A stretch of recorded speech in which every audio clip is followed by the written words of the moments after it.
بڑی طویل حدیث، اس کا ایک حصہ ہے خدارہ ابن عبید حجۃ الوداع کے موقع پر اللہ رسول سے حدیث سنی اور بیان کرتے ہیں الا اخبرکم بالمجاہد، میرے صحابیوں تم کو بتاؤں کہ سب سے بڑا مجاہد کون ہے؟ حالانکہ صحابہ کرام 50 جہاد کر چکے تھے، جنگ بدر کر چکے ہیں، جنگ احد کر چکے ہیں، خیبر کر چکے ہیں، فتح مکہ بھی ہو چکا ہے، تبوک تک روم تک پہنچ گئے ہیں لڑتے ہوئے، یہ ساری جنگیں ہو چکی ہیں، مجاہدین کر چکے ہیں، لیکن ابھی بھی آپ پوچھتے ہیں الا اخبرکم بالمجاہد، الا اخبرکم بالمجاہد، میرے صحابیوں تم کو بتاؤں آج تک تم نے بہت جہاد کیا ہے لیکن سب سے بڑا جہاد کیا ہے بتاؤ؟ صحابہ کرام نے کہا بلا یا رسول اللہ، آپ نے فرمایا المجاہد من جاہد نفسہ وہواہ فی طاعت اللہ، اے لوگوں سب سے بڑا مجاہد وہ ہے جو اپنے نفس سے جہاد کر کے اپنے نفس کو شریعت کا تابع بنا دے، اللہ اس کے رسول کا فرما بردار بنا دے انسان اپنے نفس کو جہاد کر کے، یہ سب سے بڑا جہاد۔ تو جہاد نفس اکبر جہاد، سب سے بڑا جہاد۔ نمبر 2 میرے بھائیوں، جہاد دوسرا جہاد شیطان سے کرنا ہے، شیطان سے جہاد کرنا،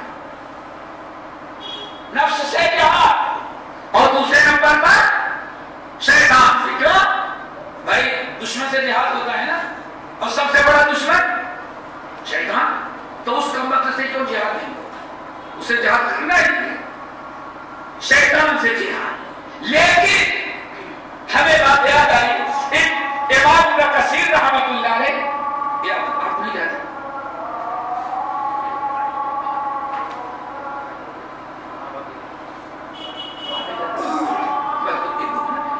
شیطان سے جہاد، شیطان سے جہاد کرنا ہے، شیطان سب سے بڑا دشمن، لیکن شیطان سے جہاد کیسے؟ اس پر نہ میزائل نہ ایک امام۔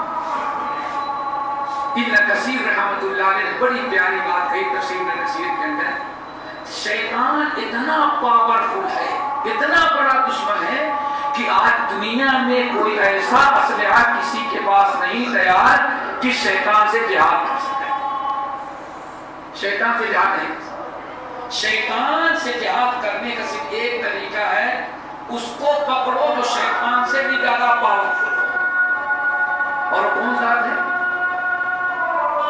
اللہ والا۔ فَإِذَا قَرَأْتَ الْقُرْآنَ فَاسْتَعِذْ بِاللَّهِ مِنَ الشَّيْطَانِ الرَّجِيمِ، تو کثرت سے کیا پڑھا جائے؟ اعوذ باللہ من الشیطان الرجیم۔ تیسرا جہاد اللہ اکبر ما اولا، یہ آخری چیز، آخری چیز اس میں کیوں ہے؟ میں سمجھا نہیں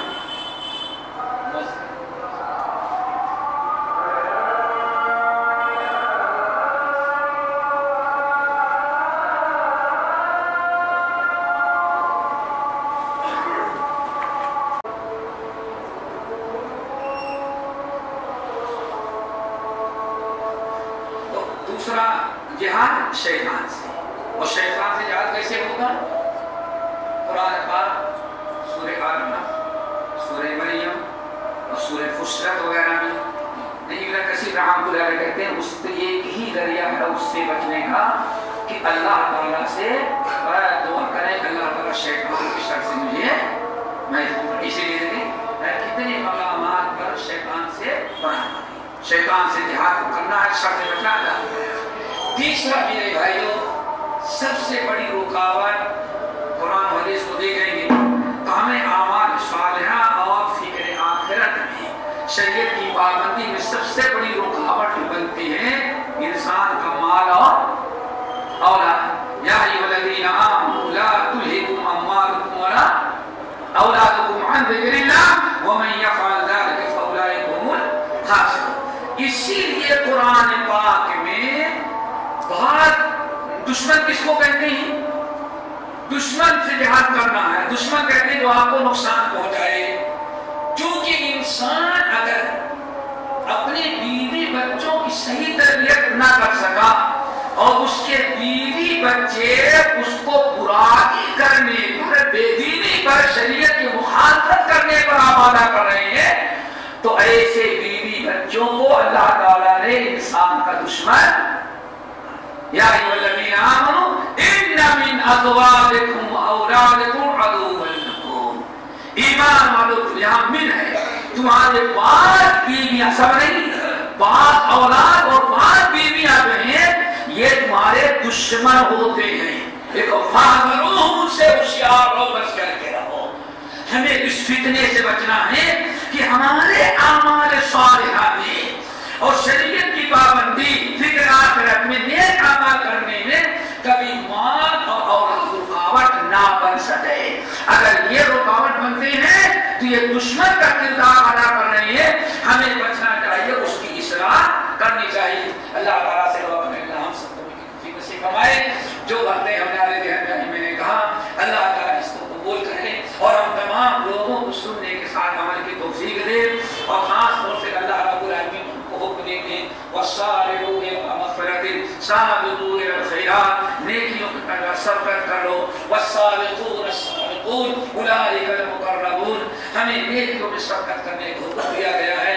دوستو یہ دن جو ہے گنے چنے ہیں، کبھی بھی ملک الموت آ سکتے ہیں، وقت سے پہلے انسان کو تیاری کر لے۔ اللہ ہمیں فرمائے اقول قولی ھذا واستغفر اللہ من کل ذنب واتوب الیہ۔